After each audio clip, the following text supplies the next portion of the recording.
Hello അസ്സലാമു അലൈക്കും. പോയി പറഞ്ഞാണ് ഇന്ന് വന്നിരിക്കുന്നത് എന്താ അറിയോ, നമ്മളൊക്കെ വീട്ടിൽ നമ്മൾ സ്കൂൾക്കും മദ്രസക്കൊക്കെ പറഞ്ഞേക്കുമ്പോഴേ പഠിക്കേണ്ട സമയത്ത് നമ്മൾ പഠിച്ചിട്ടില്ലെങ്കിൽ ഒരു നാളെ നമ്മളൊക്കെ ഇരിക്കേണ്ടി വരും.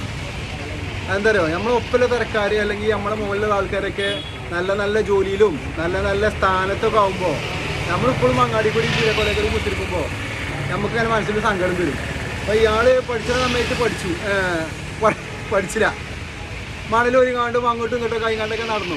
പക്ഷേ കായ്ക്കാരൻ ആള് കോടീശ്വരനാണ്.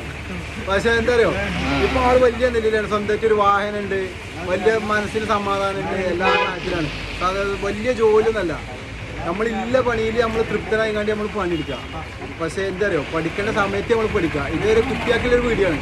ഇപ്പൊ നമ്മളിപ്പോൾ എല്ലാവരും ഉദ്യോഗസ്ഥന്മാരാണെന്ന് കരുതി, അല്ലെങ്കിൽ എല്ലാവരും അധ്യാപകരാണെങ്കിൽ ഇപ്പോൾ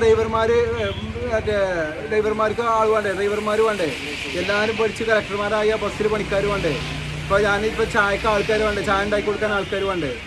അതെന്താണോ, നമ്മളില്ല പണിയിൽ നമ്മൾ തൃപ്തരാണെങ്കിൽ ഒരു ലോകത്ത് കിട്ടാനുള്ള ഏറ്റവും വലിയ സൗഭാഗ്യം എന്താണെന്നോ ഇതൊക്കെ തന്നെയാണ്. എന്താ പറയുക, നമ്മൾ എടുക്കണ പണി വൃത്തിയിലും വെളുപ്പിലും എടുത്തു കൊടുക്കുക, ഇല്ല ജീവിതത്തിൽ നമ്മൾ സന്തുഷ്ടനാകുക. നമ്മൾ ഒരാളെ പോലെ ആകാൻ എന്നാലാണ് നമ്മൾ കടക്കാരനാകുക. ഇപ്പം എൻ്റെ അടുത്ത് ഒരു ചെറിയൊരു കാറുണ്ട്, ഞാനത് BMW ആക്കാൻ നോക്കുമ്പോഴാണ് ഞാൻ കടക്കാരനാകുക. അല്ല, ഞാൻ എൻ്റെ എല്ലാ കാറോട് തൃപ്തരാകാൻ ഞാൻ ശ്രമിക്കുകയാണെങ്കിൽ, ഞാൻ ശ്രദ്ധിക്കുകയാണെങ്കിൽ ഒരിക്കലും നമ്മൾ കടക്കാരനാവില്ല. അപ്പോൾ എന്ത് ചെയ്യുമോ, നമ്മളില്ല ജോലിയിൽ നമ്മൾ സന്തോഷരാക്കുക. നമുക്ക് എപ്പോഴും ഒരു ആശയം, കാരണം അങ്ങാടിയിൽ എപ്പോഴും നമ്മൾ ഇപ്പോൾ ഹാപ്പിലാണ്. നമ്മൾ വലിയ പഠിച്ച് നമ്മൾ വലിയ നെല്ലിക്കെത്തില്ലെങ്കിൽ നമുക്കിപ്പോൾ എന്താ കുഴപ്പം, നമുക്കിപ്പോൾ ഫോണില്ലേ, കാറില്ലേ, ജീപ്പില്ലേ, പിന്നെ സ്വന്തമായിട്ട് വലിയ ജോലി ഇല്ല എന്നുള്ളൂ. അതൊന്നും ഒരിക്കലും നമ്മുടെ ജീവിതത്തിൽ തടസ്സമല്ല. അതൊക്കെ ഞങ്ങൾ ചർച്ച ചെയ്തുകൊണ്ടിരിക്കുന്ന കാര്യങ്ങളാണ്. എപ്പോഴും നമ്മൾ ചർച്ച ചെയ്യണം. നമ്മൾ കഴിഞ്ഞു പോയ നമുക്ക് പറ്റിയ ഫാൾട്ടുകൾ എപ്പോഴും നമ്മൾ തിരുത്താൻ ശ്രദ്ധിക്കുക, അല്ലെങ്കിൽ ശ്രമിക്കുക.